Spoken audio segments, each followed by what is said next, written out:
bayan ka gama cike information ɗin mutum zai nuna ma da hotonsa da sunansa da lokacin da ya buɗe BBN ɗin, sannan kuma zai baka damar ka sa BBN ɗin kafin ka fara aiki da shi.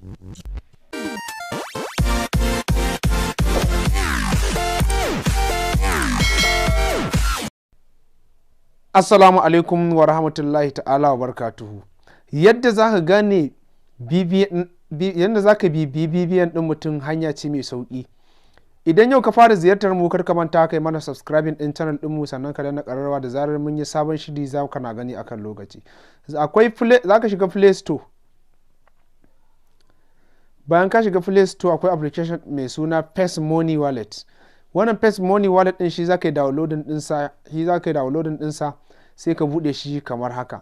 Kuma sannan kafin mu wuce, wannan application ɗin yana da matuƙar muhimmanci tunda mutum 5,000 sun yi downloading ɗinsa, sannan kuma mutum 4,000 da wani abu sun yi liking ɗin wannan bidiyon, kuma sannan 'yan shekara 3 zuwa sama za su iya amfani da wannan application ɗin. Bayan ka gama sai ka buɗe shi kamar haka. Bayan ka buɗe shi kamar haka, a jawabin farko za ka sa lambar wayarka. Bayan ka sa lambar wayarka yi kai OK.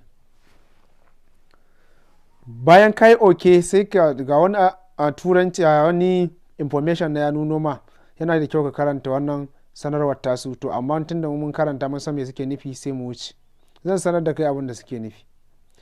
Bayan ka zo to bayani na farko na biyu suka sa feji na biyu suka sa ka sa BBN. Duk wata BBN da lamba 2 take farawa ta tashi da 3 kuma guda 11 ce.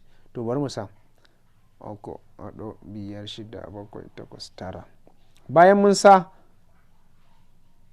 misali, bayan ka zo nan BBN lamba 3 za ka sa lamba guda 11 sai ka sa 4 5 6 7 8 9 10 11. bayan ka sa sai kai OK. Bayan kai OK to ga me wannan BBN din ya nuno ma Ahmed Awal Aliyu, to sai ka zo ka danna OK. Bayan ka danna OK zai nuno ma custom deals ɗinsa da sunansa da lambar wayarsa da date of birth ɗinsa da branch ɗinsa da kuma duk wani information nasa. To in kana so ka bibiyi mutum shine zaka zo ka danna BBN ɗinsa, ko kuma in kana so ka gyara wasu abubuwa a BBN ɗinka kai ma ta wannan hanyar zaka bi. In kuma kana so ka bibiyi mutum ta BBN ka gane information ɗinsa, wannan hanyar ce ita ce ta hanyar da zaka gane BBN ɗin mutum. Wannan ita ce shine sabon bidiyon da muka kawo muku. Kar ka manta da subscribing ɗin channel ɗinmu, sannan kuma ka danna mara ƙararrawa da zarar mun yi sabon shiri zaka na gani akan lokaci. Ni ne naku Shamsu Isa mai tashar ɗan gaske technology. To nan misali a ce BBN ɗinka ce kana so kai gyare-gyare akai, in ka gama gyara sai ka zo kai sign off. Bayan kai sign off shikenan kai gyara BBN ɗinka.